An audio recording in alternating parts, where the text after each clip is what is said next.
G'day is what Australians say. But I'm not Australian, so I'm going to say hello. Hello. So, here we are with my Jedi Sage. I spec'd this character as a healer. I've been very, very stubbornly levelling it as a healer as well. We have the advanced class, which as always at level 10 splits between two. I've gone down the healing road on this one because I thought that would be something that I haven't shown you before. Most of the others I've been concentrating on levelling with DPS. The Sage, I'll show you the skill tree. We've got Seer, which is healing. We've got Telekinetics, which is like a DPS. You use a lot of your main two abilities for attack, which will be Telekinetic Throw and Project, which I'll show you in a minute. I really like these animations. I like that one actually a lot. Project is a very cool skill. And you have Balance, which is the shared tree, which is ever really kind of suits itself towards PvP. Obviously you can spec in and out of these as much as you want. You can choose from any of the three trees. You don't have to go down one road, but hybrid builds aren't going to be as good as speccing in one particular aspect, I'd imagine. I mean, I've only got up to sort of halfway through the tree, but that's how it seems to be at the moment from looking at how my Sith warrior sort of plays out. I'll go through some of these skills. Come back to that in a minute, so I'll show you what they do in relation to the skills. We have Saber Strike, which is your basic kind of slash. Force Wave, an AoE knockback with some direct damage. I think it's kinetic damage. Telekinetic Throw, which is single target channeled spell, which is really, really good because you get a slow on them as well. It slows their movement speed by, 50%? Yeah. So it's a solid spell. It's Force Stun, which is kinetic damage and a stun. So it doesn't actually do very much damage. I'm not sure if it does any damage actually, I'm going to say, because it doesn't look like it does. It might do, but I'm not too sure about it. We have Deliverance, which is one of your big heals. I've only got 2 heals at the moment. I'm level 20 and you don't get any more sort of heals for quite a while until you spec into them specifically on the tree. We have Disturbance, which is kinetic damage again. It's a channel. No, it's not channeled. I think it's a 1.5 cast. Mind Crush, which is direct kinetic damage and a dot over 6 seconds. It's a very, very good spell to put on elites and things like that, because obviously you've got the big damage and you've got the dot. We have Weaken Mind, which is internal damage, which is a dot, and Force of Will, which is a free. And then we have Force Valor, which is your... Ooh, that's cool. I love that. That's your basic buff, which kind of buffs up your aim, willpower and cunning. We have Quick Travel, obviously. Meditation.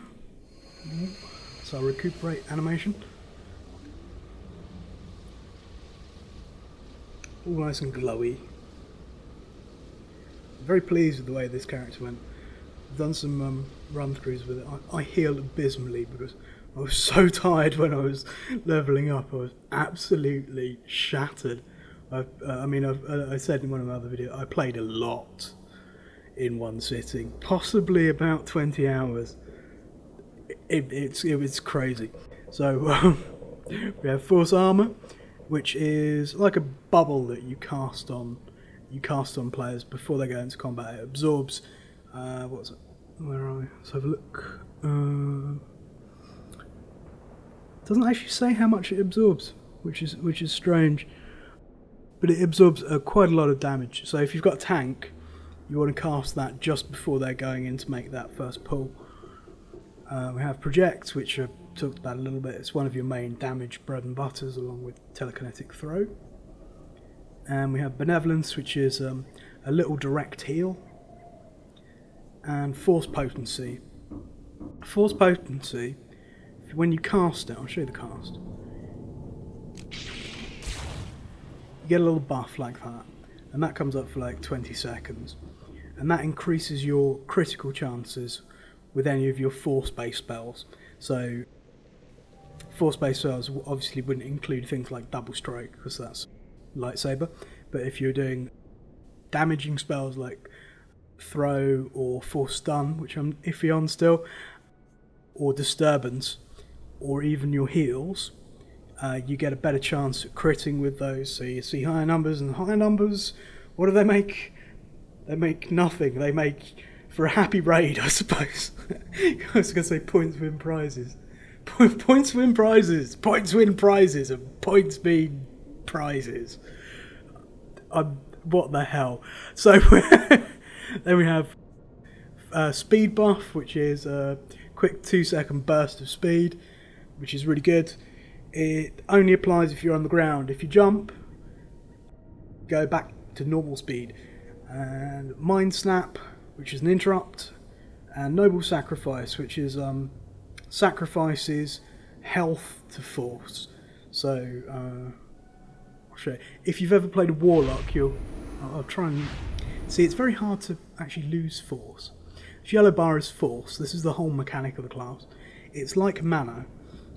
Unlike other classes in the game, at a basic level, as you're kind of leveling up, force will regenerate at a steady rate. So it's not like the other ones where if you've got a lot of force, it's going to regenerate more. If you've got none, it's going to regenerate slower. It will always regenerate at the same rate, unless you spec into different abilities, which is something else. We have, so if you've ever played a warlock, Noble Sacrifice, force regeneration decreases, but you actually get quite a lot out of it. I'll do that in a minute, I'll show you some more. But you can't kill yourself with it, which is sad, because it's always good when you accidentally kill yourself as a warlock. Oh, right, so and then we've got Sprint, which is your basic kind of move. So let's meditate up, and I'll show you the main stats. We have endurance, a main stat, and we have willpower. Willpower is force power skills, and endurance, I've looked further up the tree for healing, and there's going to be a lot of sacrifice options that you can spec into. It doesn't play exactly like a warlock. It's not that kind of thing, but there's definitely sort of an element of giving your life to people. There's a lot of utility in the class, even as a healer. So it's good to have sort of like quite a high endurance, so that you can use your force powers more effectively, and also contribute to heals for members of your team. So we'll show you some of these skills. Let's find these mobs over here.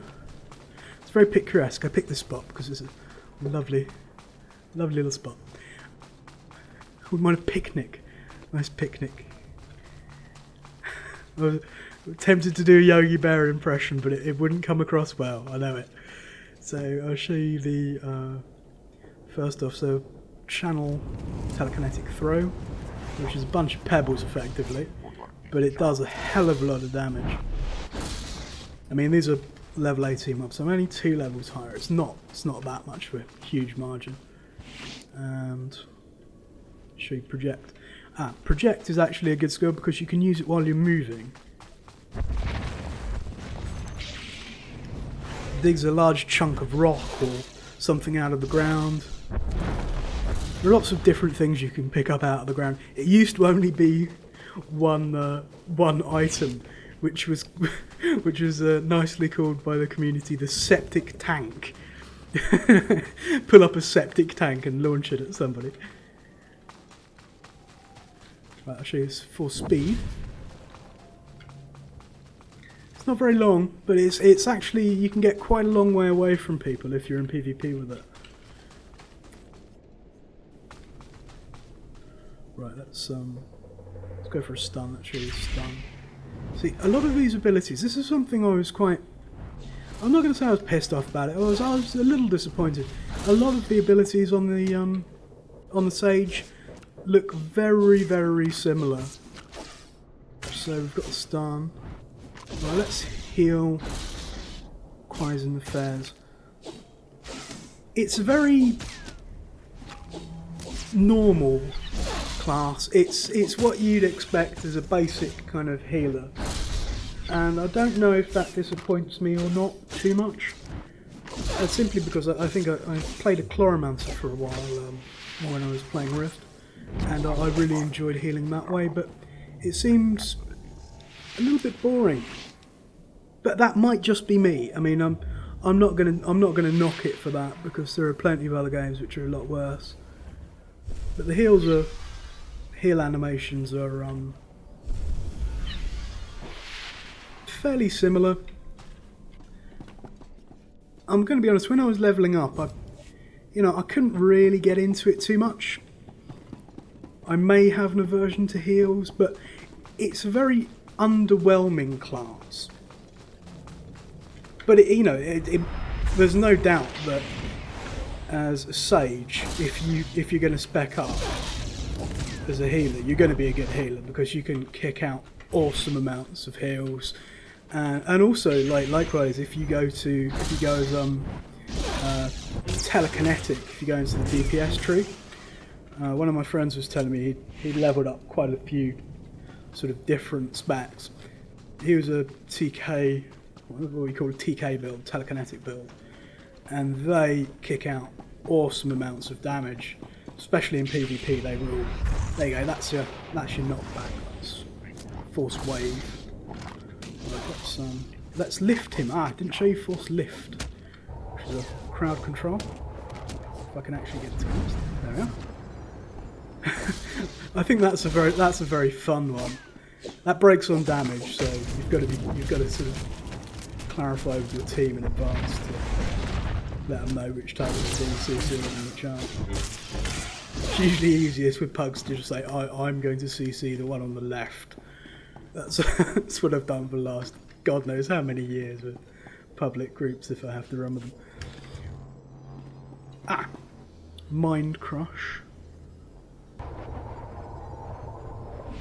So again, looks very similar, but yep, kicks out that initial damage, and you've got your dot, which is there. Put on Weaken Mind again. Weaken Mind looks pretty much similar. I mean, they're not the same. I know they're not the same. It's just disappointing. I could have saved him. You don't get an in-combat res until much later on in the game. I think it's round about level 40. I could be wrong. I had a check at sort of like class trainers, so there's not much resing in this game. Anyone can res out of combat, which I think is really good. It's one of those things which is always a pain. Like someone's like, "Oh, have you got a res? Oh no, mine's on cooldown," or "Oh, I can't res because I'm so and so spec." But you don't have that in this one. Anyone can res pretty much all the time. There is a slight cooldown on it, but it's not really a huge cooldown. I think it's something like 10 minutes. And hopefully you're not going to be wiping at 10-minute intervals. If you are wiping at 10-minute intervals, I suggest you change your group.